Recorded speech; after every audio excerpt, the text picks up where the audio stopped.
Who Watches the Rewatchers, a Buffy rewatch podcast.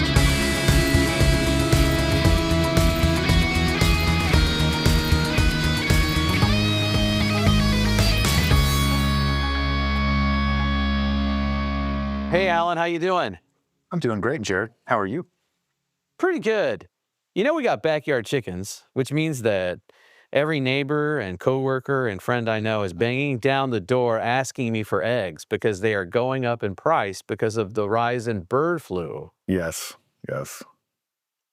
Which makes the episode title today interesting to me. Bad Eggs, Buffy the Vampire Slayer, Season 2, Episode 12. Oh, welcome to Who Watches the Rewatchers, our podcast walking through Buffy the Vampire Slayer, discerning its deeper truths. I don't know if that's true, but it's fun. Alan, did you enjoy a little bad eggs last night? Yeah,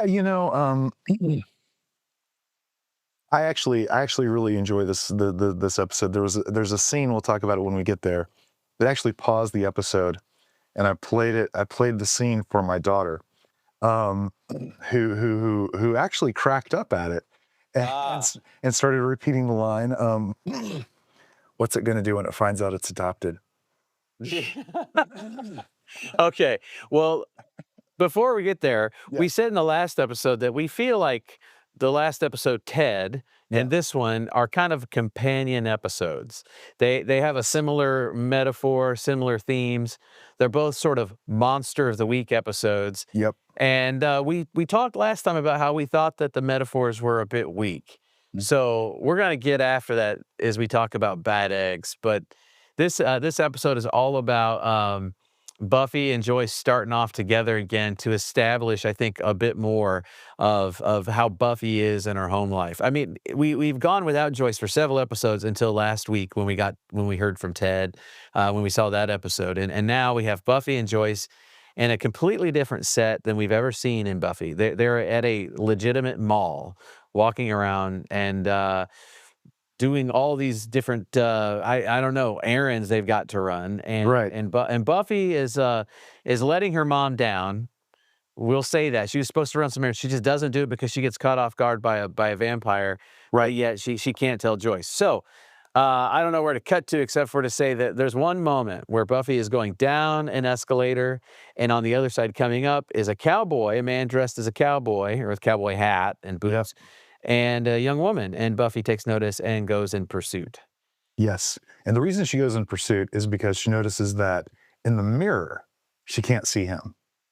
Is that what, you know what? I thought it was kind of clunky. I was like, why did she look over to the right? And, maybe I wasn't paying close enough attention, but I thought, what was it? So I just missed that. That's okay. That's okay. I got to be honest. The first time I saw the episode, I missed it too and thought that it was clunky. And it was not this rewatch, but a previous rewatch that I did a couple years back where I was like, oh, it's the mirror. I get it now, the other thing that I wanted to say about this one is right at the very beginning is we still have that like opening tag where you have Giles saying, in every generation, there is a chosen one, that whole thing. I'm really curious to find out when that stops. I don't actually know when that goes away. I know it goes away eventually.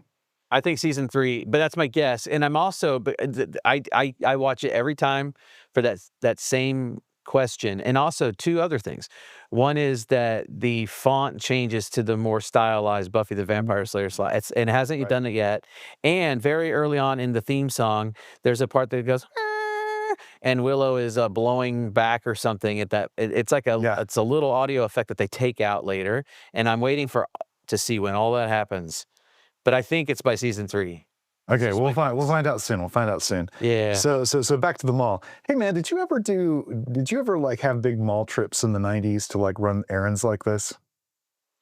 Yeah, we also use the mall. Like, I'm a mall rat kid, man. I was a teenager in the 90s, so we would just go to the mall. Yeah. I don't think maybe we weren't as wealthy. I don't know. We didn't go to the mall and like take a lot of dinners at the mall food court or something like that. I mean, I guess sometimes. I mean, if we went to eat, we probably went to a legit restaurant or something. But it just seemed to be like convenient because it was there, but very overpriced. And so I can hear my mom say, "No, we're not going to do that. We're going to go somewhere else or go home, and whatnot." But yeah, we did some. Did you not or did you? Yeah, no, I mean, let's see, definitely did, but not so much with the family. Like when I was okay, when Buffy was coming out, it was actually a little post high school for me because I'm a little bit older than you, um, or a lot older, as my daughter would say. And um, and so in the '90s, when I think I was just out of the house and trying to find my way, I used to teach at like a music school in Atlanta called the Atlanta Institute of Music, and it was at the time physically positioned one exit south of a mall there in Atlanta called Gwinnett Place Mall. And so I would often, during my breaks, just to get out of the off of the quote unquote campus, which was, you know, warehouse, I would leave the school and run down to the mall and just kind of hang out. You know, this is where I nursed my initial addiction to coffee, and so I definitely hung out a lot at the mall in the '90s that way. But as I recall, with my parents in the '80s, I don't remember us doing like going to the mall and running a lot of errands. I remember my parents going to a lot of individual shops for that. So I don't know if the mall thing was a '90s thing, or if it got going earlier and my family just didn't participate. I don't really know. Just curious. I think the height of it was the '90s. I mean, I was just back in, you know, over Christmas time, went back to our home community, and I drove by the mall, and it was just dark. So many stores closed, and Sure. it's definitely not the heyday of malls. But yeah, this was definitely mall rats era, and whether or not it was just with your friends or with your mom or dad, people were using them, and Joyce and Buffy are running errands. As she sees this vampire with the cowboy hat and boots, she goes up the escalator the wrong way. And I remember I've done that a time or two, which is tough. And the steps are not the same height or gait as a normal stair step, but she gets up there. And then she follows them into an arcade, which is, strangely, there's no one in it. And the young woman is playing the game, and the vampire is behind her, and she doesn't know that the man she's with is a vampire, and he's about to take a bite out of her neck, and Buffy interrupts, and there's a couple moments of levity there. Yep. And giddy up, yeah. Then they begin to have a fight, and she kind of wins, but enough so that doesn't win enough, so that he could get away. And we find out from her talking to Giles that he's there's like a notorious vampire, cowboy vampire brother team, Lyle and Tector Gorch. And that was Lyle Gorch, who does all the thinking for the brothers. That's right. And That's right. and it's sort of silly, but also sort of fun to have these couple 100-year-old vampires who have maintained their southwestern cowboyness. Yes. And they even know, you'll find out, they even know Angelus. They talk about him later on as Angelus with that accent, which is good fun. accent. Good accent. Love it. Well, so as Buffy's returning from this fight, we get the line that is supposed to serve as our thematic introduction to the episode. Joyce says, "All I ask, pardon me, a little responsibility is all I ask." Yes, a little responsibility. Buffy was supposed to go pick up something and meet in the food court. She has the food ready, and Buffy just has failed to do it. Right. But she can't tell. She's like, "Did you just chase another boy, Buffy?" Like, it is the most like improbable line. And Buffy's like, "Oh yeah, I saw a boy."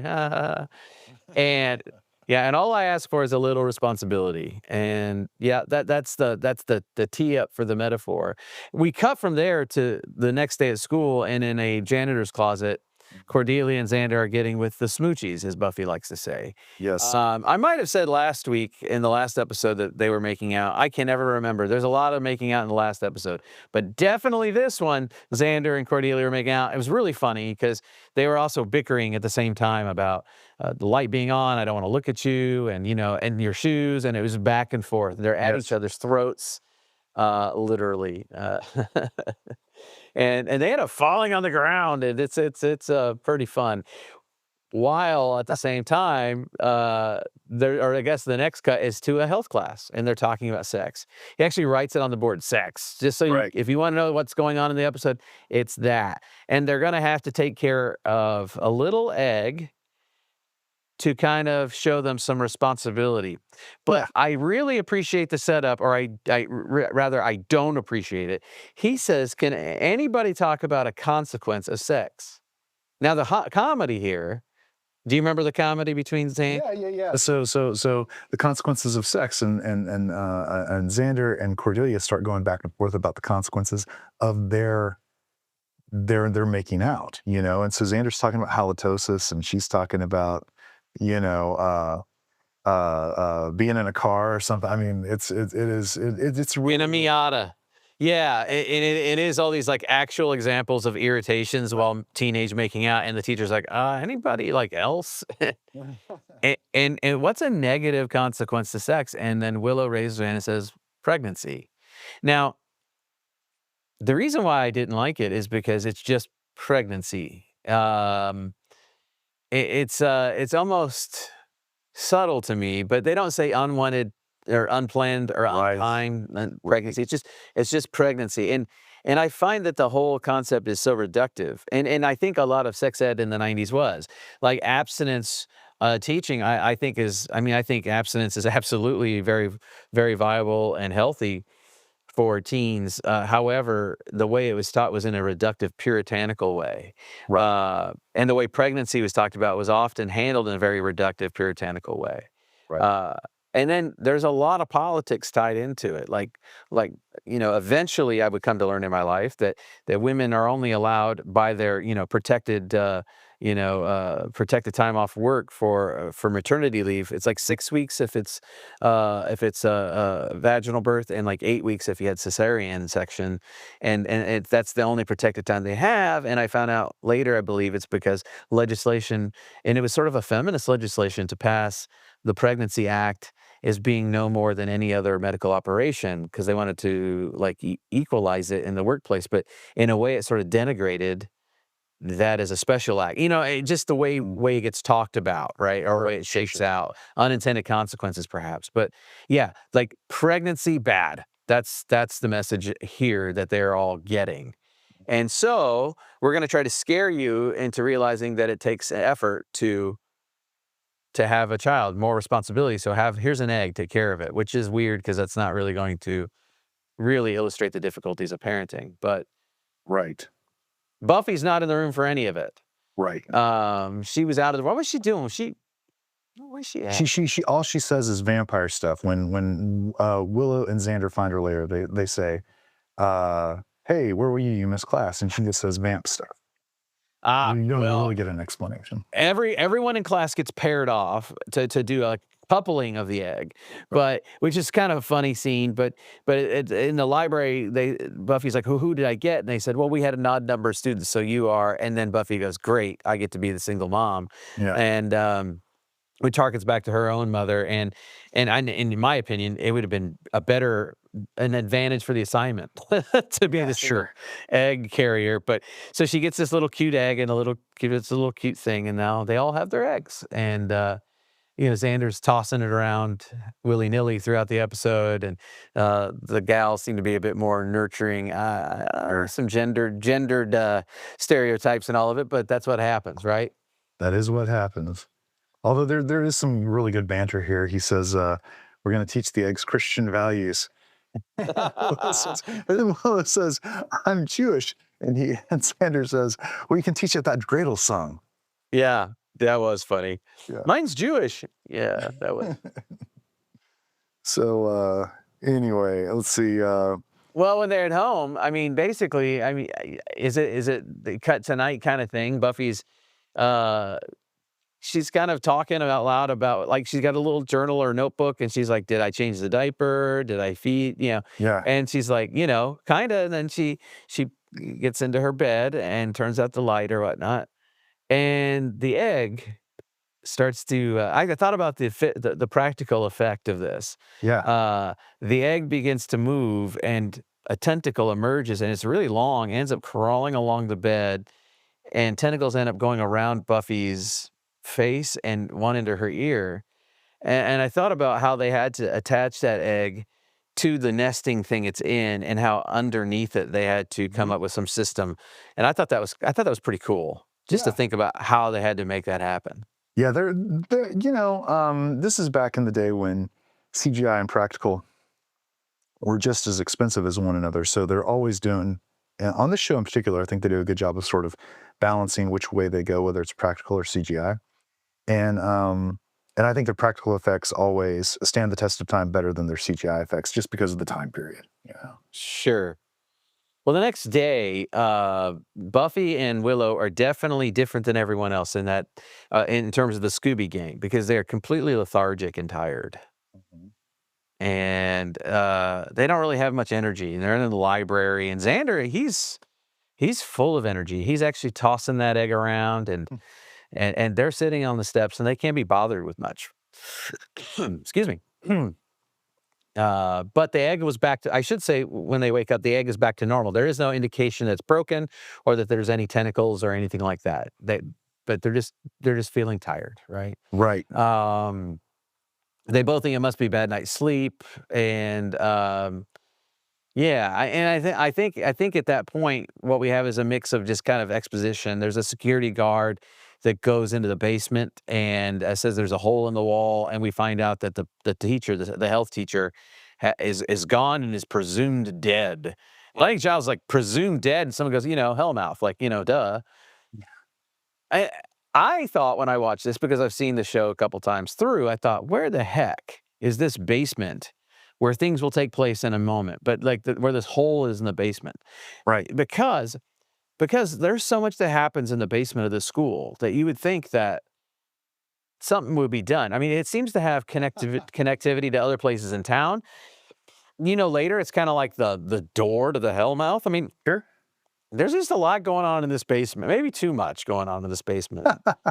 Well, I think we actually addressed that in some of the concluding seasons of Buffy when we actually go to the basement many, many times. But there are a couple things in here that I think are important to point out. The first one is that we have seen a shot of Buffy where she's supposed to be hunting the demons, and instead, or the vampires, the Western vampires you alluded to earlier, and instead she's making out with Angel, so she's shirking her responsibility. Then this moment that you're talking about, where Buffy and Willow are super lethargic, and Xander's full of energy, I think that's meant to represent the idea that the two of them are being responsible and trying to take care of their eggs, whereas Xander, this is when it's revealed that he hard-boiled his egg so he didn't have to take care of it. Right. No, I think you're exactly right on what it's intending. And I'm now wondering if I confused all the making out between Buffy and Angel in last episode with this one. But regardless, I stand by it. They've been making out a lot. No, they made out some in the last episode too. Totally agreed. And by the way, when Cordelia comes in and says presumed dead, what she's doing is trying to get Xander to go with her to the closet. Yeah. We need to go check around. There's probably a closet we should look at. And he's so dopey, but yeah, they run off. And that's the point where Buffy goes, are they being weird? And they're like, they're weird. Yeah, we're really weird. But they're so lethargic. They don't even have much time or energy to think about it. And they're sitting on the steps and just kind of like, They basically look like teenagers after having spent a lock-in somewhere, like on a Friday night. Like it's a Saturday afternoon and they just got nothing for it. So yeah, there's a lot of good stuff in there.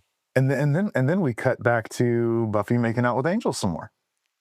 Yeah, and they do it in a way that makes all the smoochy, smacky noises. It's all the making out's rather obnoxious. I think it's meant to be. It's like over the top, right? Whether it's Cordelia and Xander or Buffy and Angel, because it's meant to be sort of reckless. I think we see Buffy and Angel making out. I don't know, and if there's a point where even Angel's like, "Are you going to get into trouble?" And she's like, "No, I'm fine."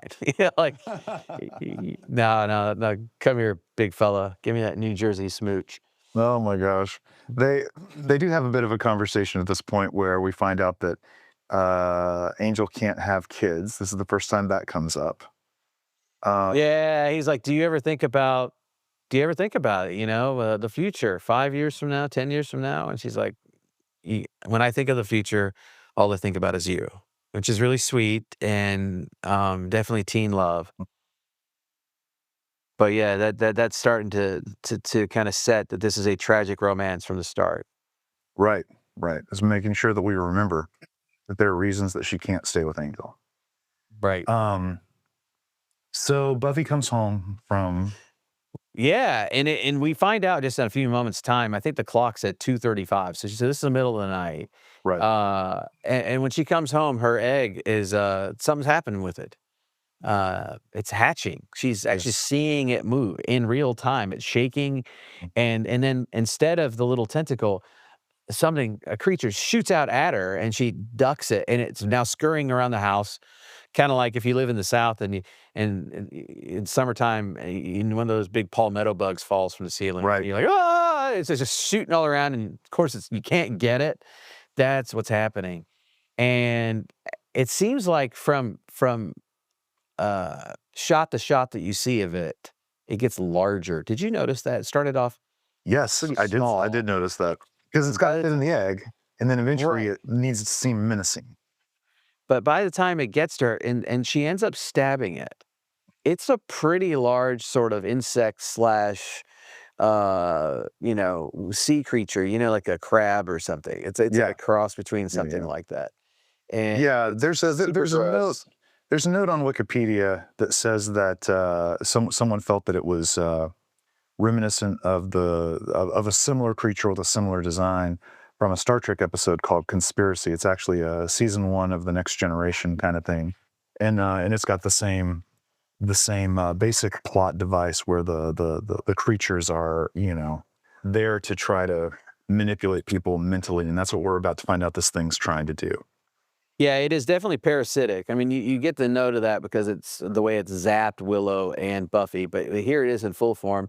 She kills it, and the first thing she does is call her best friend Willow because Willow has an egg too. Yeah. And noting that she calls Willow, it's 2:35 in the morning, but Willow is up and and the lights are on, and Willow's normal with her. She says, "Hey, no, mine's fine. In fact, I put my egg in the refrigerator. It's totally cool, man." And and Buffy's like, "Okay, cool. Well, just keep an eye out." She hangs up the phone, and two things are happening at the same time. Joyce is entering the room. She's like, "What on earth are you doing up? Why are you wearing your clothes? You're grounded, little miss," and all that kind of happy stuff. Meanwhile, when you see Willow, the camera pulls back, and you revealing her egg is not in the refrigerator, but next to her bed, and it's completely opened. Yep. It's been hatched, and we don't know where that parasite thing is, but it's clear that Willow's enthralled to it. Yes. Yes. And then we cut to Joyce telling Buffy exactly how grounded she is and all the things that Joyce expects from her. She's driving her to school, and she's like, "Look, you're off at like what 2:30. I want you to go to the library and do homework until 5:30, and then I'll be picking you up," which is convenient for Buffy because she needs to do her slaying work. So, but that's the hard instruction from her. And then when she gets out, she ends up seeing her friends, and they are walking up to the school.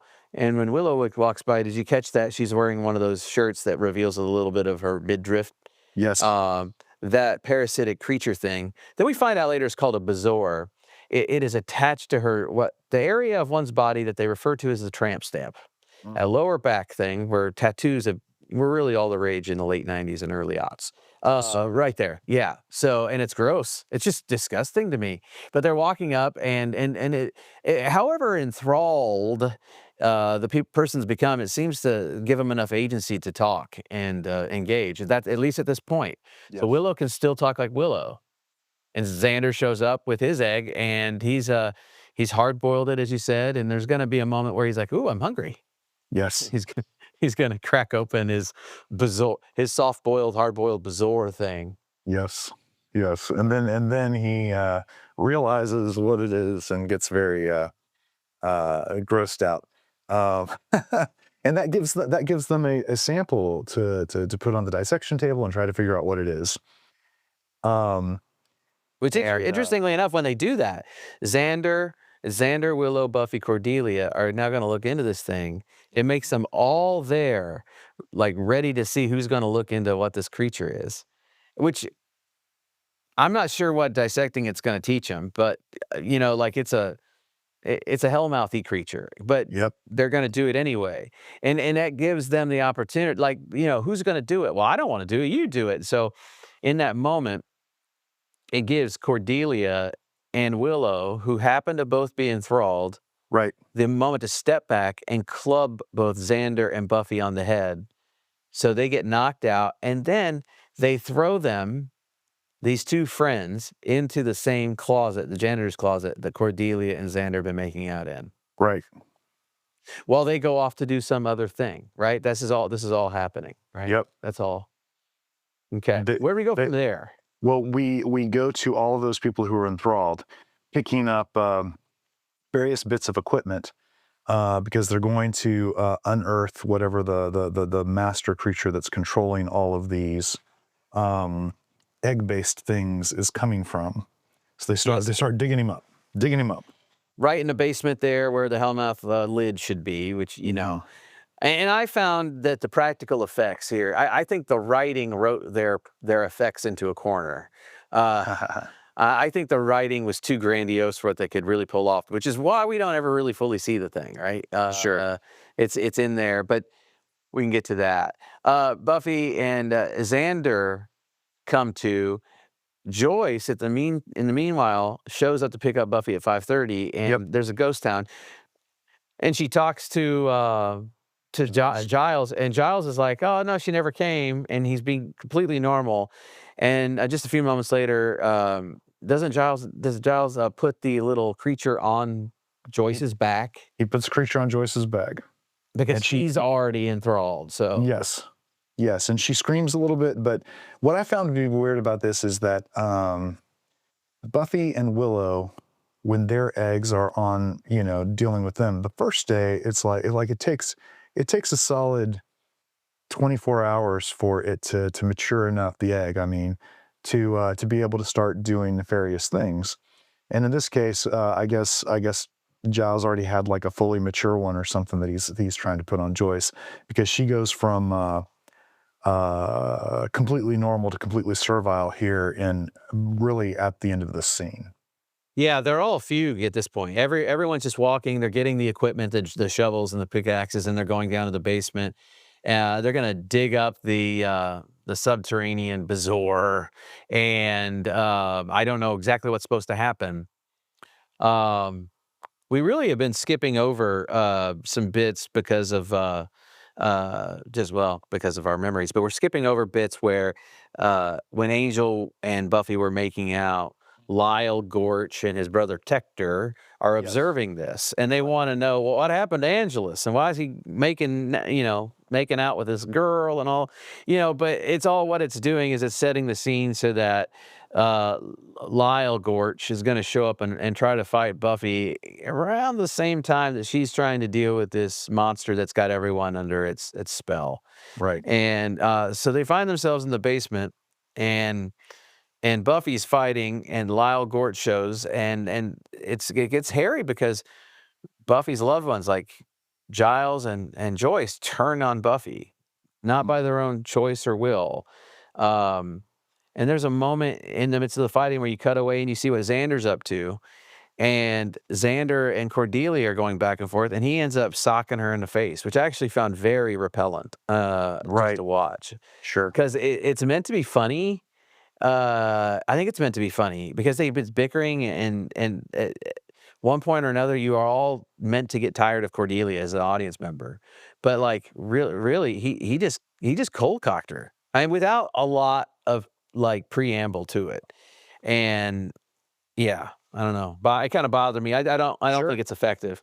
So no, agreed. Yeah, agreed. Yeah, I guess some of the criticism, some of the critics who have written about this episode have said that they found a weakness here, that like in most shows, like there's a character is put together, the character they don't like, and they learn something about each other and overcome, or something like that. But in this case, the thinking, researching people are absolutely taken out of the equation, and what's left is Xander and Buffy. Yeah. And they don't actually have any like room to change because of this event. And they're actually the non-thinkers, the non-planners, the And so they found that all to be sort of weak. They get to go about their ordinary lives, like they don't learn any lesson through this. Right. I'm not sure, but No, that's I think that's a fair assessment, but I also think that what's the way to say this? Okay. You always want, for effective storytelling, there to be a character with a desire, and then for them to either achieve or not achieve the desire by the end, and for their achievement or non-achievement of the desire to result in an emotional reversal. That's actually preemptive to the idea of character change, because you know, with Buffy is a weird case in terms of character arc stuff, because in most of these kinds of shows, you either have a protagonist that is constantly changing, or you have a protagonist who is constantly not changing, like a static kind of character, so that the people around them can change, and then you can always come back to this stable character. You know, a favorite example of the static character would be Sherlock Holmes. You know, he's always going to be precisely the same dude every time we come back to revisit him, and all the people around him, the cases that he's dealing with are involve the people who are going to change. So we still experience that, you know, emotional change through them. Buffy does this thing where she changes across the course of a season, but she only makes these really, really minor. In most episodes, she makes really, really minor changes, allowing the people around her to be the one who actually change. And I'd be hard pressed to tell you what change happens with any of the characters in this episode, other than maybe Joyce. And the reason that I say that is because last episode, we talked a lot about Joyce not standing up for herself, or standing up to Buffy, or standing up to Ted. And in this episode, she's being as firm of a mother as she knows how to be, in order to finally, she saw her daughter react negatively to her boyfriend last episode. That all ended up well. They tied it up in a neat bow by the end of the episode, to where we feel like Joyce has now accepted Buffy's attitude towards Ted or whatever. But in this episode, I think we're actually feeling the lingering resentments from Joyce, you know, sort of reacting to anything that she sees Buffy doing as being irresponsible. And you know, I'm not sure what the creature. This is my main problem with it, by the way. I always like Buffy the best when the villains are a metaphor for whatever Buffy's going through. Can maybe you can help me understand what these creatures that are usurping people's will have to do with this idea of responsibility? Because it seems like the creatures are taking away our main character's ability to be responsible. And that sort of subverts the idea of who's going to learn responsibility as a result of this episode, that whole business. Let me think on that for a second. Let's just kind of, for the sake of getting to that point, just kind of remind everybody what happens here. Lyle and Tector, they arrive, they fight. Buffy ends up like besting them, but Willow is giving the orders to kill, for the people in the room and everyone to kill Buffy, which is kind of crazy. She fends that off, and she ends up, Tector, the dumber brother, gets killed.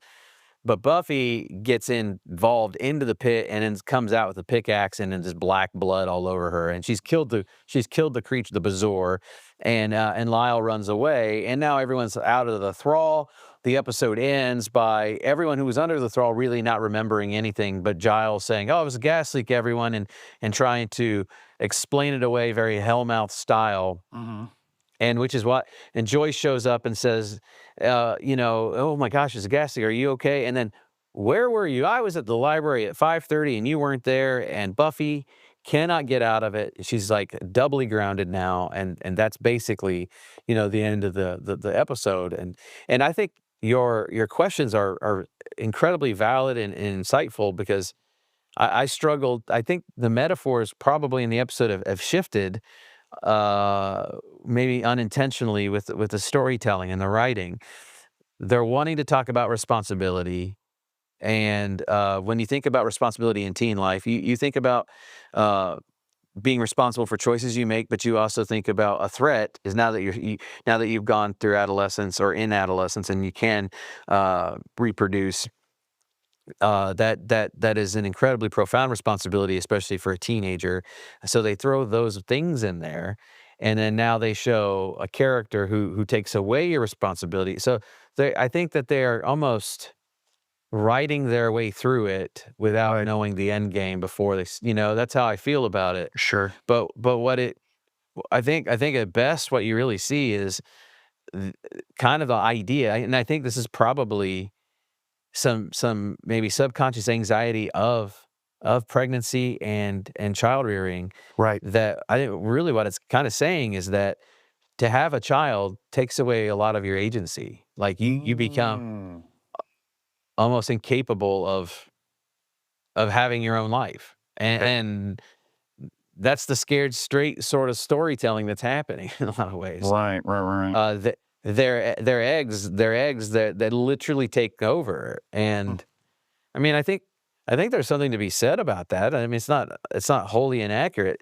Your life is no longer just your own when you're responsible for another life. And Sure. my mom used to tell me when I was a kid coming up, like, when you're a parent, she said, you can't be selfish. Like when I discipline or give you a consequence or ground you or something, like I'm grounding myself, my mom would say, because, to really hold you to it, it's like I lose my freedom too. Right. And yeah, it made sense to me. I've got kids now. I get that, it's easier to let my kid off the hook because then I'm off the hook too. Uh, but that's what I found kind of unpleasing about the story is I'm like, Sure. okay, I'm not sure what it's really saying. Um, I'm not sure it's clear on what it's saying, but yeah, I think that if it's trying to teach you to be responsible, I guess it's saying don't accidentally be given by the authority figures an honest assignment that's going to in turn take away your agency. That doesn't make sense, but that's what happened. Right. It's not their bad. It's not their bad choices. It's not their irresponsibility that takes away their freedom. So I think it's a little clunky, but it's a companion piece to the last episode because it is reflecting on responsibility and the difficulty of parenting and Yes. raising a child. Mm-hmm.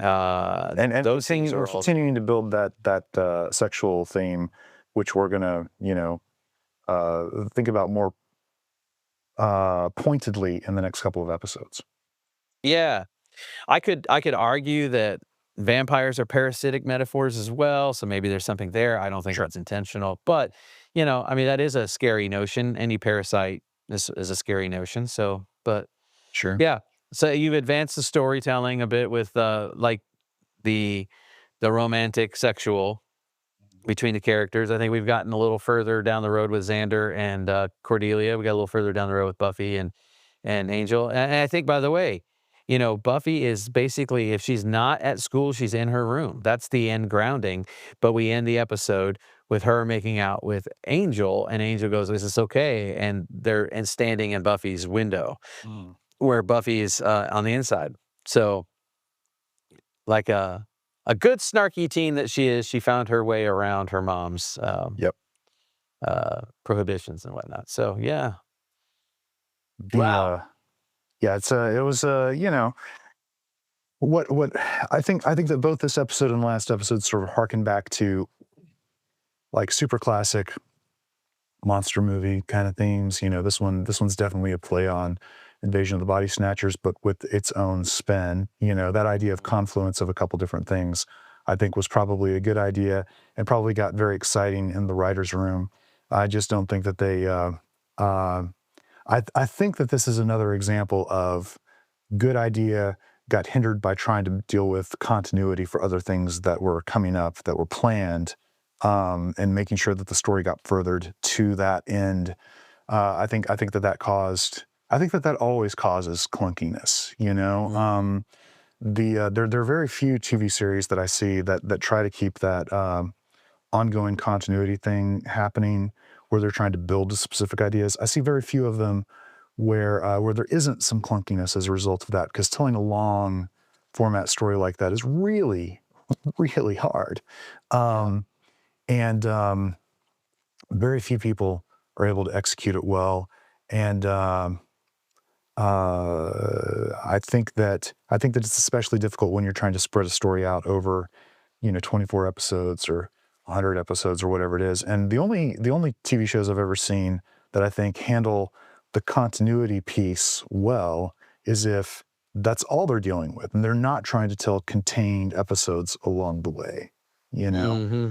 But at the same time, I get really bored with the ones that don't give me a complete chunk of story until I've watched, 30 episodes. So I don't know what the balance is. Well, sometimes I've pulled up the Wikipedia and looked at the rankings that different organizations have done, and Vox ranked this 136 out of 144. So it did not make it very high on their list. They call it serviceable enough horror, but campy and a bunch of other things. My favorite bit from the critical reception piece of Wikipedia is from a reviewer named Billy Dew, D-O-U-X. Don't know anything about Billy Dew, but I'm just going to read the paragraph here. Sure. Billy Dew asked, what can you say about sex education, a sex education episode that alludes to aliens, invasion of the body snatchers, and the Wild Bunch? Answer, this should have been a much better episode. Mm-hmm. And then it goes on, says Roger Pocock called it unimportant and a little too safe. In the world of Buffy, desire is dangerous. And I think so it's Roger Pocock who's got something to say here that I'm interested in. Right. In the world of Buffy, desire is dangerous. And that has been a theme right from the start. But the dots are never quite joined with the egg sitting thing, which is a sex education technique that relates to the possible consequences of ending up caring for a child. But let's be realistic here. Having children isn't the threat Buffy, Angel, Xander, and Cordelia face. Right. Bum, bum, bum, which is true. It's actually much more grave and much scarier than that. Yep. Well, do we scramble these eggs? Not unless you want to have a lot of black blood in the output. Oh, that's rough. Yeah. All right, my friend. Well, I think we can wrap up on a not a fan favorite, but Not a fan favorite, but the good next enough. 3 episodes are some of my favorites of all of them. Well, what's coming up next? Surprise. Innocence and Phases. Okay. All right. Well, let's not say anything. It's a 2-parter surprise. Okay. All right, my friend. Well, until then, I'll be seeing you.